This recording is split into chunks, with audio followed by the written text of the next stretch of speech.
कितना बड़ा खतरा मंडला रहा है वो आपने नहीं देखा कि हमारी मस्जिदों में घुस घुस के सर्वे होंगे बगैर नोटिस दिए हुए। मुसलमानों को टारगेट करा जा रहा है, इसके बहुत ज्यादा जो है खराब परिणाम होंगे कि हर मस्जिद के नीचे आप मंदिर ढूंढने लगेंगे तो फिर दिक्कतें होंगी और देश का माहौल खराब होगा और उसके लिए पूरी जिम्मेदारी शासन और प्रशासन की है। एक मस्जिद हमने खोई है, अब दूसरी मस्जिद खोएंगे नहीं हम। ये जानबूझ करके एक षड्यंत्र जो है मुसलमानों के खिलाफ हिंदुस्तान के अंदर चलाया जा रहा है।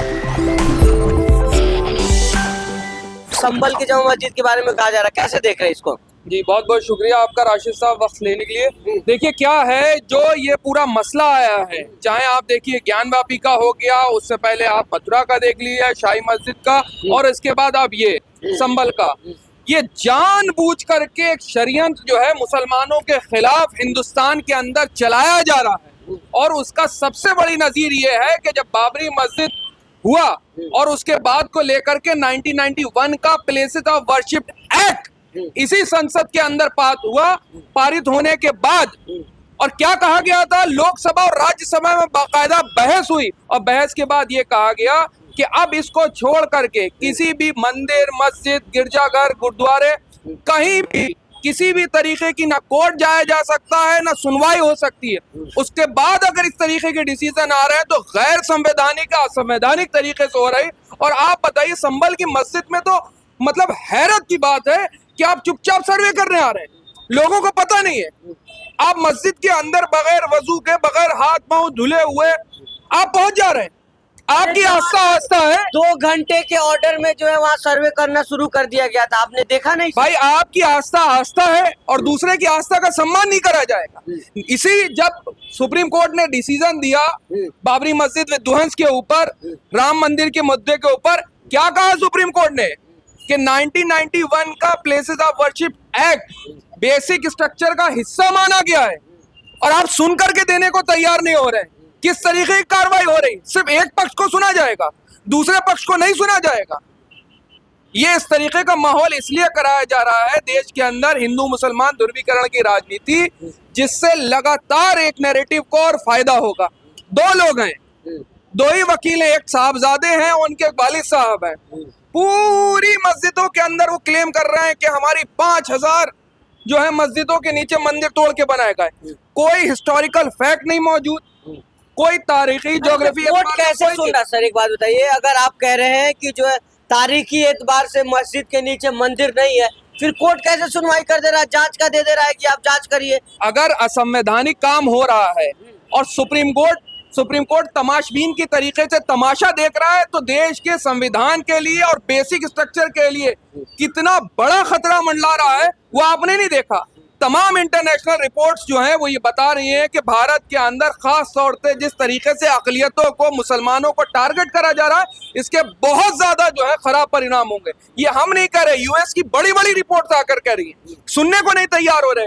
और अगर यही मापदंड रखा जाएगा, यही पैमाना रखा जाएगा, तो आप बताइए कि जितने बौद्ध मठ तोड़े गए, जैन मठ तोड़े गए, गोवा के अंदर पुर्तगीज ने कितने तोड़े हैं, बात कर लीजिए, उसमें बात नहीं करेंगे। यहाँ तो कह रहे हैं कि हरि भगवान की जो मंदिर है, हर मंदिर का जिक्र कर रहे हैं, फिर वहां चले जाते हैं। यही हमने ड्रामेबाजी देखी कि क्या हुआ वहां पर ज्ञानवापी परिसर के अंदर, क्या हुआ, सर्वे के नाम से गए, सर्वे करने गए, बाद में आके बोलने लगे कि वहां पे जो हमारा वजू खाना था उसको पूरा सीज करा, वहां पर जाकर के एक तरीके से पूरा प्रतिबंध लगा दिया। अब यही मस्जिदों, दूसरी मस्जिदों के अंदर करेंगे जाकर के, कभी वजू खाने में घुसेंगे, किसी और जगह पे जाएंगे। ये पूरा एक षड्यंत्र है, जाकर के उस एरिया को जो है जाकर के आप सीज कर देंगे, फिर केस चलता रहेगा, फिर आज सुनवाई, दूसरी सुनवाई, कहाँ रुकेंगे जाकर? आस्था की बुनियाद पे देश चलाएंगे। देश 1947 में आजाद। मुगल आक्रांता जब आए थे तो कह रहे सारे मंदिरों के मस्जिद बना दिए, इसलिए खोजा जा रहा है कि कहाँ पे भगवान छिपे हुए हैं। आक्रांता थे तो फिर अंग्रेज क्या थे? अंग्रेज हिंदुस्तान क्या करने आए थे, क्या लूटने आए थे? इतनी बड़ी इकोनॉमी मुगलों के दौर में, पूरी दुनिया का 25 से 30% जीडीपी का हिस्सा जो है वो मुगलों के दौर में था। तो अंग्रेज यहाँ 200 साल क्या करने आए थे? किसको लूटने आए थे? किसकी दौलत थी जो लूटने आए थे? किसने बनाई थी वो चीजें? गजब बात करते हैं। आपके अंदर सिवाय, सुन लीजिए, उसके पीछे संघ का एक एजेंडा है, उस एजेंडे को हम बखूबी जानते हैं। देश के अंदर अगर ये बुनियाद आप रखेंगे कि हर मस्जिद के नीचे आप मंदिर ढूंढने लगेंगे तो फिर दिक्कतें होंगी और देश का माहौल खराब होगा, और उसके लिए पूरी पूरी जिम्मेदारी शासन और प्रशासन की है। आज 2 बच्चों की शहादत हो गई, 2 बच्चे मर गए, किसकी जिम्मेदारी होगी? कौन जिम्मेदारी तय करेगा? सुनने को समझने को तैयार नहीं हो रहे हैं। और क्या आप साबित करना चाहते हैं? 500 साल पहले जो है जुल्म और अगर जाती हुई मान भी लिया तो उसका बदला आज लेंगे आप? हमारे बाप और दादा ने गलती कर दी हिंदुस्तान में रहकर। वादा हमसे करा गया था कि हम हिंदुस्तान को एक सेकुलर मुल्क रखेंगे, और हमको बार बार आके अरे जिनको धर्म के आधार पर जिन्होंने देश लेना था वो चले गए, और हमने यकीन करा एक ब्राह्मण नेता के ऊपर, पंडित जवाहरलाल नेहरू के ऊपर हमने यकीन करा, हमने सरदार पटेल के ऊपर यकीन करा, हमने गांधी जी के ऊपर यकीन करा, हमने सरदार पटेल के ऊपर यकीन करा, हमने मौलाना आजाद के ऊपर यकीन करा।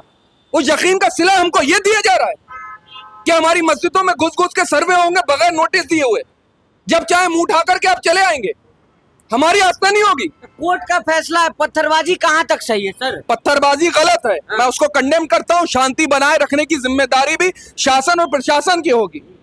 आप आ जाएंगे किसी भी मस्जिद में कल आकर के आप सर्वे दे देंगे। बताइए कितने लोगों को पता था संभल की मस्जिद का मामला?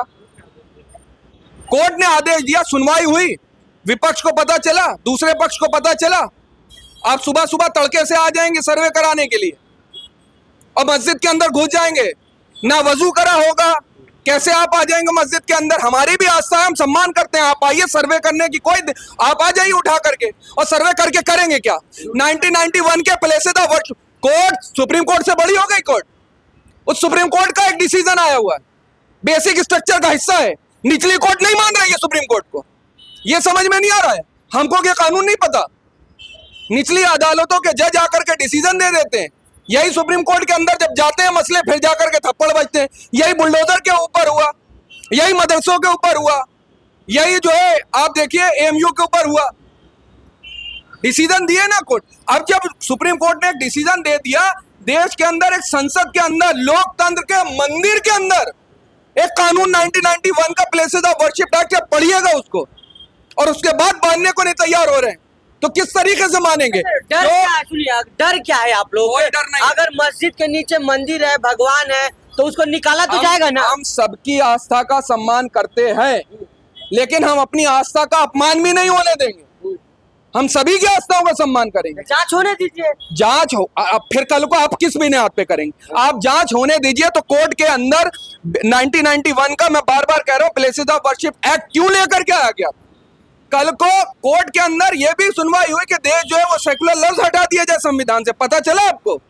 सुप्रीम कोर्ट के अंदर, देश के अंदर जो संविधान के अंदर हमको सेकुलर लफ्ज मिला हुआ है, देश सेकुलर मुल्क है, उसको हटाने की बात कर रहे हैं। ये देश सभी की आस्थाओं का सम्मान करता है। आपने कौन सी आस्था का सम्मान करा? चलिए बता दीजिए मुझको।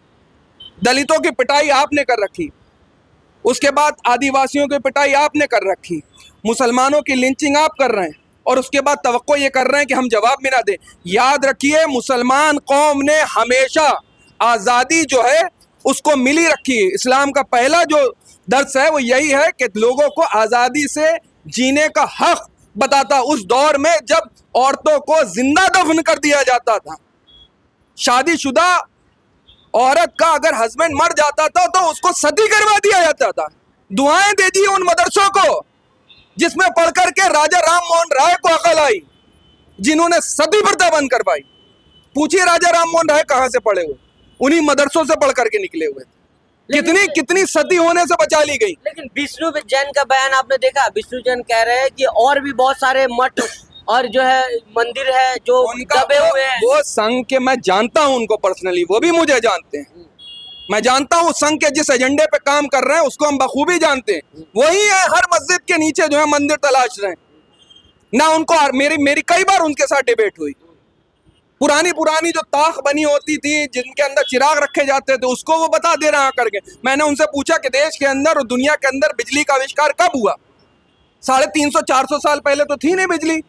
लोग क्या करते? चिराग लगाते थे, लौ जलाते थे, मशाले जलाते थे, उनके लिए चिराग रखे जाते थे। उनको वो बता रहे हैं कि नहीं, हमारी आस्था के जो है वो प्रतीक है, अरे आपकी आस्था के प्रतीक है तो हमारी आस्था कहाँ चली गई?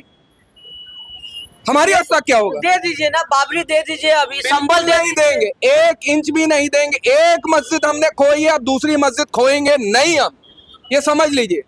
या तो इस देश के अंदर संविधान है उसको उठा करके बंद कर दीजिए और कहिए कि देश जो है अब हमारी आस्था के बुनियाद पे चलेगा, फिर चला लीजिए आप। प्रशासन का बयान नहीं, प्रशासन कह रही है कि आप नेताओं के चक्कर में ना पड़े, घर में रहे, पत्थरबाजी नहीं प्रशासन करें। के अंदर जो अधिकारी हैं वो तो खुद नेताओं के चक्कर में पड़े हुए हैं, वो दिन रात नेताओं की सीटी बजाते घूमते हैं।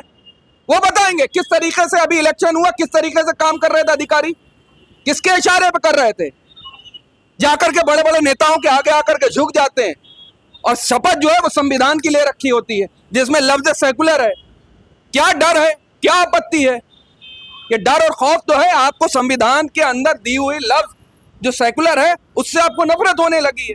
और जितने अधिकारी मैंने देखे हैं किस बुनियाद पे काम करते हैं, किसके इशारे पे काम करते हैं, कहां से इशारा होता है, ये हमने नहीं देखा।